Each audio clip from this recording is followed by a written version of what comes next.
கர்த்தருடைய பரிசு நாமத்திற்கு ஸ்தோத்திரம் உண்டாவதாக. இன்றைய ஜீவவார்த்தை நிகழ்ச்சியை கேட்டுக்கொண்டிருக்கும் அனைவரையும் கர்த்தருடைய பரிசு நாமத்தினால் வாழ்த்துகிறேன், ஆசீர்வதிக்கிறேன். இன்றைய சின்ன தியானத்திற்கு தேவன் கொடுத்த வேத பகுதி அது 2 நாளாகமம் 14ஆம் அதிகாரம் 7ஆம் வசனம். 2 நாளாகமம் 14:7 அதன் பின்பகுதி. நம்முடைய தேவனாகிய கர்த்தரை தேடின போது சுற்றிலும் நமக்கு இளைப்பாறுதலை கட்டளையிட்டார். இதில் பாருங்க, இந்த தினம் கேட்டுக்கொண்டிருக்கும் உங்கள் அனைவருக்கும் தேவன் இளைப்பாறுதலை கட்டளையிட்டு விட்டார். இது நீங்க இன்றைய தினத்திலிருந்து தேவனுடைய இளைப்பாறுதல்னா என்ன ஏது என்பதை நீங்க உணர போறீங்க. தேவன் உங்களுக்கு இளைப்பாறுதலை கட்டளையிட்டு விட்டார். தேவனுடைய சித்தம் தான். நமக்கு எதிரிகளோ பிரச்சனைகளோ போராட்டங்களோ எதுவுமே இருக்கக்கூடாது. நம்மளுக்கு நன்மையான காரியங்கள் மட்டும்தான் நம்ம வாழ்க்கையில் இருக்கணுமே தவிர போராட்டமான காரியங்கள், தோல்விகள், பொறாமை, எரிச்சல் எந்த ஒரு காரியமும் உங்களை அணுகாது. ஏன்னா தேவ இளைப்பாறுதல் அவர் உங்களுக்கு கட்டளையிட்டு விட்டார். கட்டளையிட போகிறார் கிடையாது. இதை நல்லா பாருங்க, கட்டளையிட போகிறார் கிடையாது. நம்முடைய தேவனாகிய கர்த்தரை தேடினோம். அப்ப தேடின போது என்ன அழகா இருக்கு பாருங்க, சுற்றிலும் நமக்கு இளைப்பாறுதலை கட்டளையிட்டார்.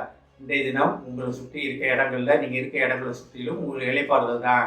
நீங்க வேலை பார்க்க ஸ்தலமா இருந்தாலும் பரவாயில்ல, நீங்க வீடுகள் இருக்க இடமா இருந்தாலும் பரவாயில்ல, ஒரு படிக்கிற இடமா இருந்தாலும் பரவாயில்ல, நண்பர் மத்தியில, வேலை பார்க்குற இடத்துல, உற்றார் உணவர்கள் மத்தியில, வெளியே நீங்க போக்குவரத்துமா இருக்கிற நேரங்கள்ல சுற்றிலும் இளைப்பாறுதல். இன்றைய தினத்திலிருந்து தேவ இளைப்பாறுதல்.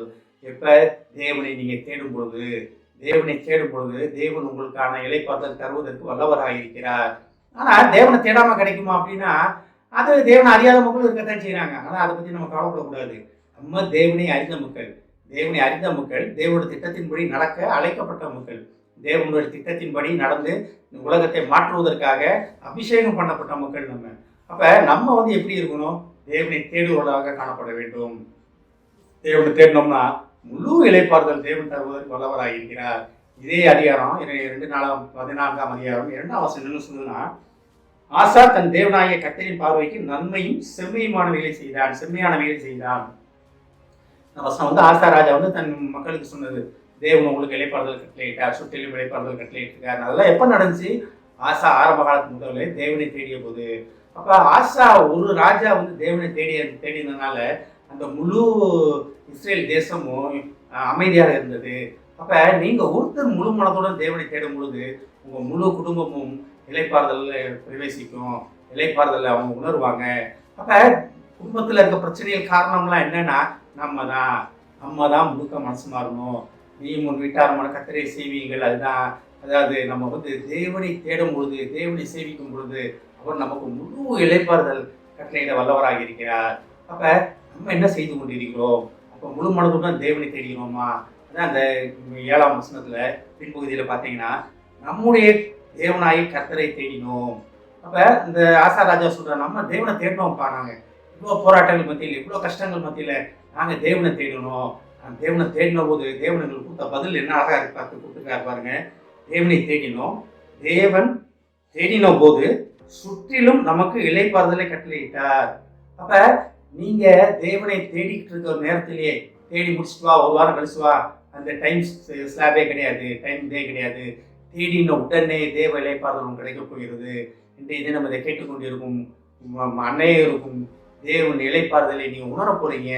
ஒரே ஒரு விஷயம் நம்ம செய்யணும், தேவனை தேட வேண்டும். முழு மனதுடன் தேவனை தேட வேண்டும். முழு மனதுடன், முழு ஆத்மாவுடன் தேவனை நம்ம தேடுவதற்காக தேவன் நம்மளை அழைக்கிறார்.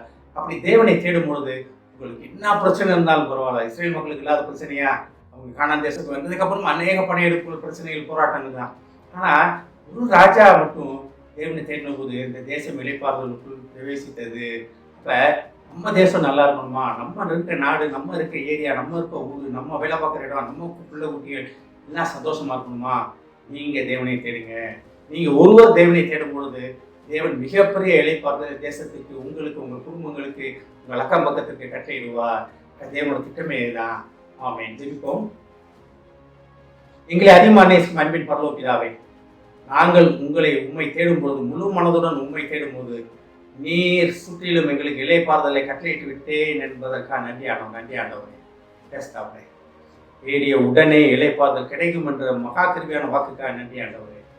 நாங்கள் இளைப்பாறுதலை உம்மிடத்தில் பெற்றுக்கொண்டு நாங்கள் சந்தோஷமாக அன்னையருக்கு சாட்சியாக இருக்க போவதற்காக நன்றி ஆண்டவரை. கேட்டுக்கொண்டிருக்கும் ஒவ்வொருவரையும் ஆசீர்வதிக்கிறோம் அப்பா.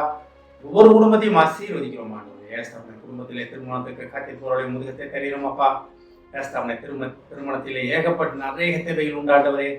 பெண் பிள்ளைகளுக்கு நல்ல ஒரு மாப்பிள்ளையும், பையன்களுக்கு ஒரு நல்ல மணப்பெண்ணும் தகப்பனே உண்மை அறிந்த மணமகன் மணமகள் அந்த குடும்பத்துக்கு வரட்டும் ஆண்டவரே. அதன் மூலமாக அந்த வாழ்க்கை அந்த குடும்பம் இளைப்பாறுதல் பிரவேசிக்கட்டும் ஆண்டவரே. ஆசீர்வதிக்கும் அப்பா. இயேசுவின் மூலமாக கேட்கிறேன் நல்ல பிதாவே, ஆமென். கர்த்தர் உங்களை ஆசீர்வதிப்பாராக.